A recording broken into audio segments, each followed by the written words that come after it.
Good morning, Northtown. I'm Aiden Linen. And I'm Mamadou Sek. Today is Wednesday, October the 11th. On today's show, we'll bring you a midweek announcement update, give you the inside scoop in all things Northtown sports, keep you up to date on breaking world news, and much, much more. All on Ntv News.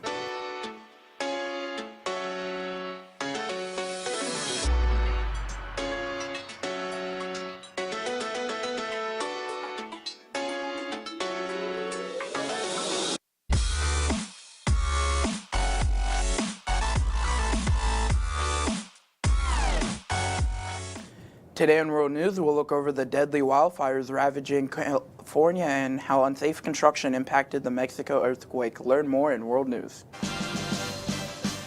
At least 10 people have been killed by wildfires that continue to tear across California. As much as 17 outbreaks have ignited across the more rural portions of the state, destroying over 1,500 structures and causing the elevation of 20,000 residents of the wine country. More than 90,000 acres of the land has been scorched, and hundreds of firefighters are fighting to extinguish the blazing flames. The National Weather Service is reporting that strong winds from San Francisco Bay are further fueling the infernos.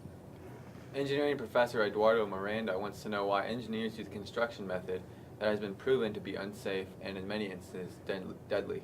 Mexican engineers say people's lives could have been spared in the 7.1 earthquake that struck central Mexico on September 19th. Of the 44 buildings that fell in Mexico City, 2/3 of them were designed with the faulty construction method called flat slab. Under this method, concrete columns are the only thing holding up the floors and is forbidden in parts of the U.S., Chile, and New Zealand. 32 years ago, after the 1985 Mexican earthquake, regulations were tightened on building codes, but one crucial construction method wasn't made illegal: flat slab. In consequence, dozens lost their lives, and engineers are encouraging action to be taken for safety in future projects. In today's internet highlight, we'll talk about something still floating in space after nearly 6 decades. The oldest satellite in space orbiting the Earth was launched by the United States Navy nearly 60 years ago after the USSR launched Sputnik. The United States went crazy trying to send a satellite up. After many failures, the task was sent to the United States Navy. By March of 1958, the United States Navy had successfully designed a satellite and rocket to launch. The satellite is known as Vanguard 1. Vanguard is still beeping and sending radio waves back down to Earth after nearly 6 decades. Vanguard 1 is an huge accomplishment as it sets the bar for future satellites to come. The ancient satellite is estimated to stay in space for more years to come. Fall sports are coming to an end, so let's catch up with how the teams are doing as I head into conference and districts. Here's your sports update. Volleyball had their Dick for Cure game at Staley last Thursday. We fought hard, but unfortunately came out with a loss. But yesterday was our last volleyball home game and senior night, so congrats to our seniors: Josie Donaldson, Liz Croucher, Tara Keever, Cynthia Macias, Hope Davis, and Sierra Davis. Cross country had their conference meet last weekend. Congratulations to first team all-conference Zach Mertes and second team all-conference Denise Reese, Dylan Hood, and Akko Hamamid, and Shaza Mergani.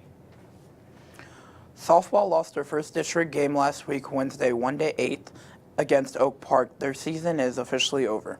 Congratulations to our football team defeating Ruskin 42-20 at last week's home game. This week, football team will go against St. Joe Central for the last home game of the year. The boys soccer team faced off against Ruskin Monday, with JV winning 4-0 and varsity winning 3-0, even though the game was cut short due to electrical issues. Coming up, they have a home game against Tonka tomorrow, where JV plays at 5 and varsity plays at 6:30. Last week, our swim team headed to the Columbia, Missouri Invite at Mizzou, where they learned that the relay team has shaved off a couple of seconds and is most likely going to state, which is the first week in November. Be sure to go support the swim and dive team at their next meet tonight at the Gladstone Community Center at 4 p.m. After a hopefully fun-filled, refreshing 4-day weekend, you may have missed out on important information. So let's fill you in on what's buzzing around Northtown.